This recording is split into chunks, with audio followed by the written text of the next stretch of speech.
Lisa stood at the edge of the paddock, her hands gripping the worn wooden fence as the sun dipped below the horizon.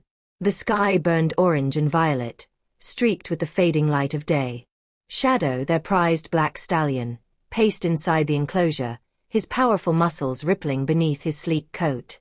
Lisa's eyes followed his movements, her breath catching as he reared slightly, exhaling a sharp snort that misted in the cooling air. Mark's voice cut through her thoughts. "Lisa, you're staring again." She flinched, turning toward her husband, who emerged from the barn carrying a bucket of tools. Dust and sweat clung to his flannel shirt, and his boots left heavy impressions in the dirt. He set the bucket down with a clang and wiped his brow, offering her a strained smile, the kind of smile that no longer touched his eyes. "I wasn't staring," Lisa lied, brushing a strand of blonde hair from her face. "I was just thinking how beautiful he is." "You can't tell me he's not impressive." Mark nodded, but his gaze flickered toward the horse with a different kind of admiration. Pride, ownership. Shadow was his accomplishment, the product of years of training and care. For Mark, the horse represented control, discipline, and hard work. "He's a fine animal," Mark said, his tone practical, even dismissive. "But he's not a house pet, Lisa. Don't forget that." Lisa bit back a reply, her fingers tightening on the fence. This was how most of their conversations went. Short, functional, void of warmth.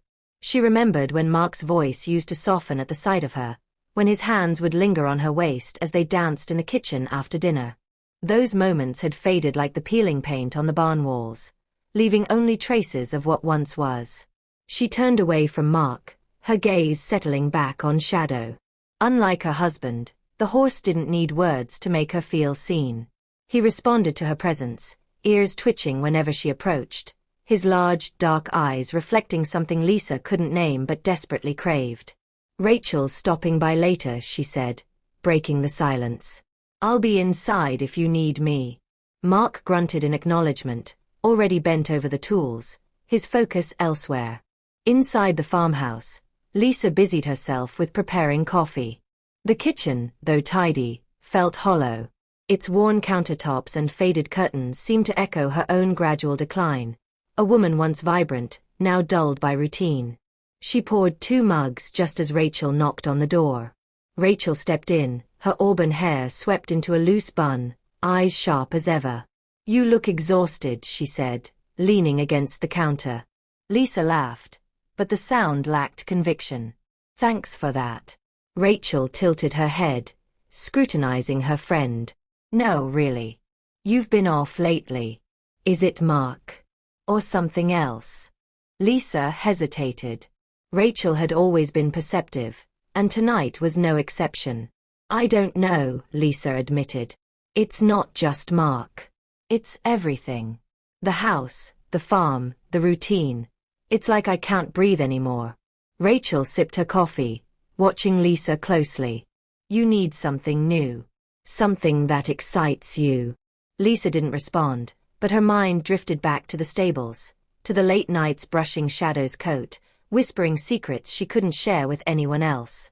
She felt her pulse quicken, guilt flaring in her chest. Rachel set her mug down. "You sure you're okay?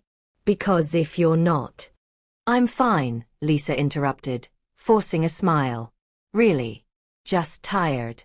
But as Rachel left and the house settled into silence, Lisa couldn't shake the unease creeping over her. She wandered to the window, her eyes drawn to the stables in the distance.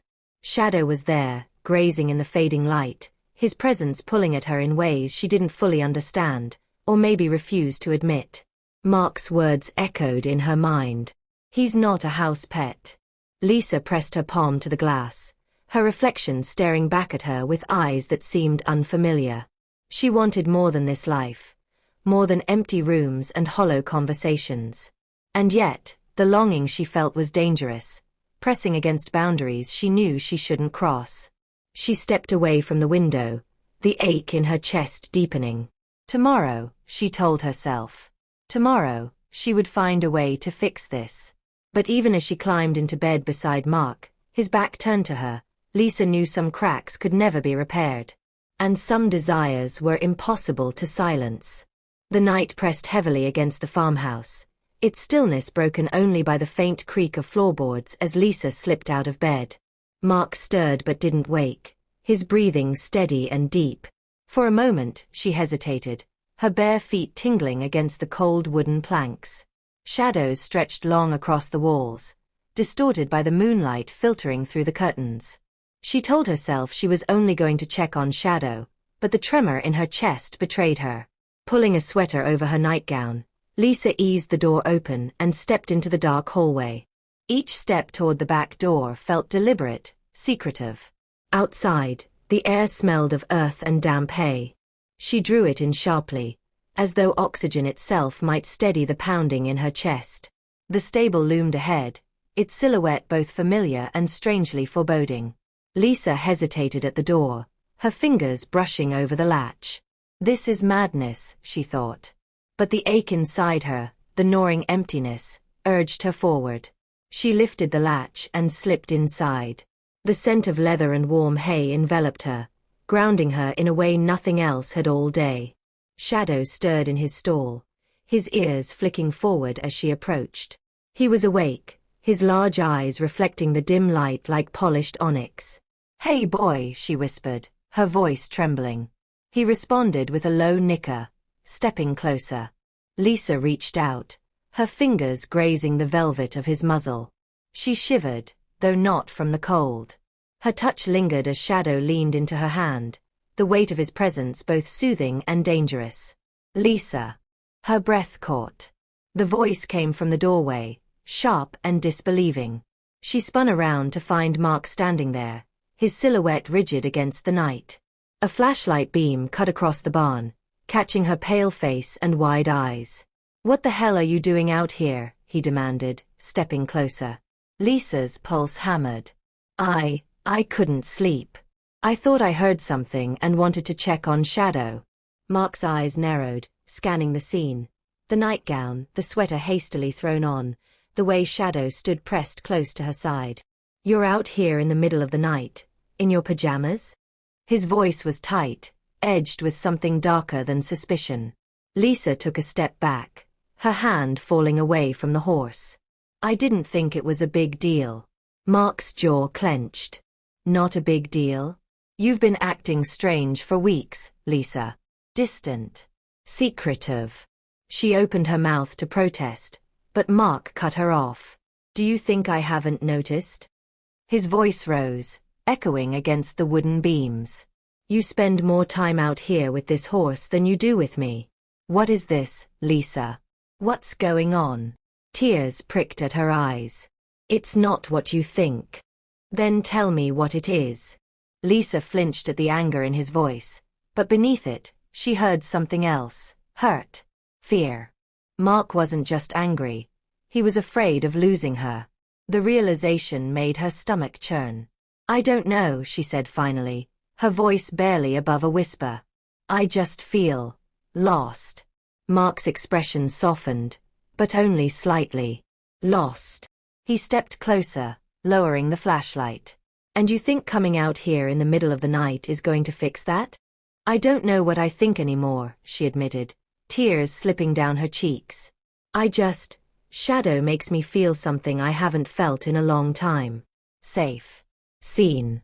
Mark stared at her, his face unreadable. Then, without a word, he turned and walked out of the barn, leaving her standing in the dim light with nothing but the sound of Shadow's breathing to fill the silence. Lisa sank to the hay-covered floor, burying her face in her hands. Her confession hung in the air like smoke, impossible to take back. She had crossed a line, maybe not the one Mark feared, but a line nonetheless. As the barn door creaked shut behind him, Lisa felt the weight of what had been set in motion. She had opened a door she couldn't close, and part of her wasn't sure she wanted to. The horse nudged her shoulder gently, but she didn't look up. She stayed there, trembling, as the night deepened around her. Lisa awoke to the pale glow of morning spilling across the bedroom floor. Mark's side of the bed was empty, the sheets cool to the touch. She sat up slowly, her body heavy with exhaustion. The argument in the barn lingered, each word replaying in her mind until it felt like a bruise she couldn't stop pressing. The scent of coffee drifted from the kitchen, but it did nothing to soothe her nerves. She padded down the hall, her bare feet whispering against the hardwood, and found Mark standing at the sink. His back was to her, shoulders tense as he scrubbed a plate with unnecessary force. "Morning," she said, her voice tentative. He didn't turn around. "Morning." She waited, hoping he might look at her, acknowledge her in some way that didn't feel like punishment. But he didn't. Instead, he dried the plate and set it on the counter, his movements mechanical. "Mark." "Don't," he interrupted, finally facing her. His eyes were tired, shadows pooling beneath them. "Not right now, Lisa. I don't have the energy for another half-truth." His words stung, but she couldn't deny them. Her lips parted to defend herself, but no explanation came. What could she say? That she felt more alive standing in a dark barn than she did lying beside him? That her loneliness had become so unbearable she'd sought comfort in the quiet strength of an animal? She swallowed the truth and reached for something smaller, safer. "We can't leave things like this." Mark leaned against the counter, crossing his arms. "Then help me understand. Because last night, I don't understand any of it." Lisa opened her mouth, but the words caught in her throat. She hated how he looked at her now, like she was someone he didn't know. "It's not about Shadow," she said finally. "Then what is it about?" Her silence answered for her. Mark shook his head, pushing past her toward the door. "I'm going out to fix the fence in the east pasture." She watched him leave, the screen door snapping shut behind him. And just like that, he was gone, shutting her out again, or maybe shutting himself in. Lisa drifted to the window, her gaze drawn to the stables. Shadow was grazing in the paddock, his movements fluid and unbothered. He didn't carry the weight of guilt or regret. He didn't wake up next to someone and feel like a stranger. Before she could stop herself, Lisa grabbed her boots and slipped outside. The morning air was cool, damp with dew, but it did little to clear her head. Shadow lifted his head as she approached, ears pricking forward. She felt the tension in her shoulders ease as she stepped closer, reaching out to stroke his muzzle. "Morning, handsome," she whispered, the words trembling. Shadow leaned into her touch, and for a moment, the world narrowed to just the two of them. Here, there was no judgment, no words waiting to be thrown like weapons. Just warmth and the steady rhythm of breath. But the moment shattered when she caught movement out of the corner of her eye. Mark stood at the edge of the paddock, his face unreadable. Lisa froze, her hand still resting against Shadow's neck. "You're out here again," Mark said, his voice low but carrying enough weight to make her flinch. "I just needed." "To what?" "Escape."